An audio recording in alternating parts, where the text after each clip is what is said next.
April 14th, 2020, with my partner, of course, Seba Tennis Tillman. And today, I really pushed for this one too, is I wanted to have a conversation about Moon Knight. The series Yes.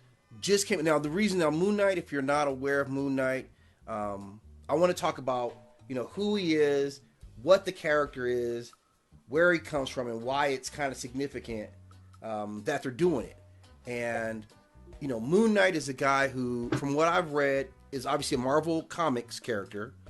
And you and I personally, I think, this is really only the second Marvel character we've talked. I mean, we talked Storm, pretty good. We'll probably go back and talk Storm some more. We talked some Black Panther, right? And both of those because there's a lot of mythology in those two characters.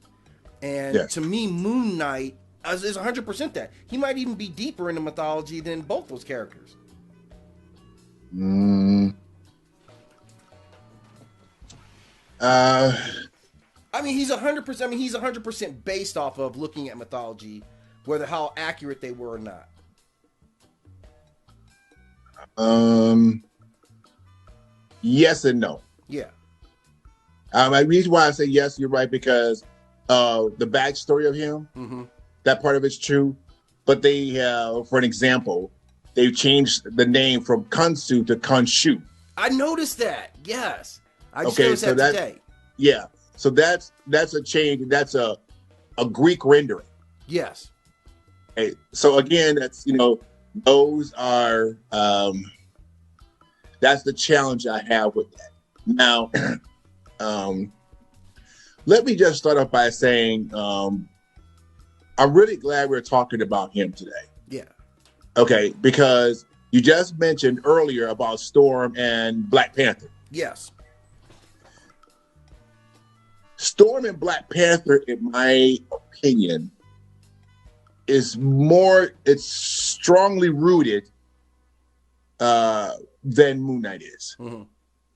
The reason why I mention that is because even though we have the character, it's like it's something that's authentic versus something that's artificial. Right. Right. On the Okay, surface, Moon Knight looks more like I'm representing, Egyptian Kemetic culture. On the surface. on the surface. Yeah. But Storm and Black Panther are deep rooted in spirituality. Right, because we kind of had to dig through Storm to really start to get that part of her.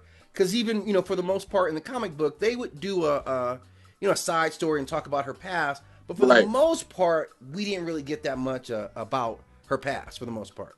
Right. But when you start to read into some of the backstory, Mm-hmm. I'm a backstory person because I want to find out exactly what her not just her powers, but Storm is rooted in African spirituality from a couple of different aspects. Right.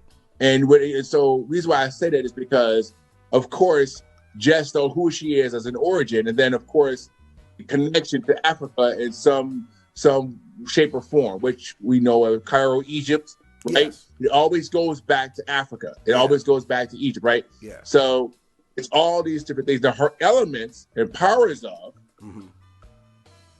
is also rooted in, of course, we call it the nature. Right. So she's rooted in that. Black Panther is rooted in the nature. Mm-hmm. He's empowered by Bast Yes. or Bastet, which would be, the cat goddess of Laura Kemet. Right. Okay.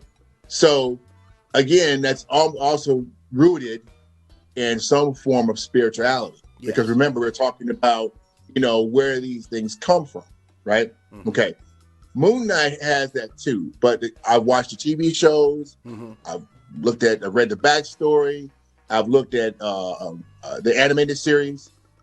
There's an animated series where he's, has appeared on. They connect him to a Marvel's version of Batman, Yeah. Essentially. essentially. Yeah. That's interesting.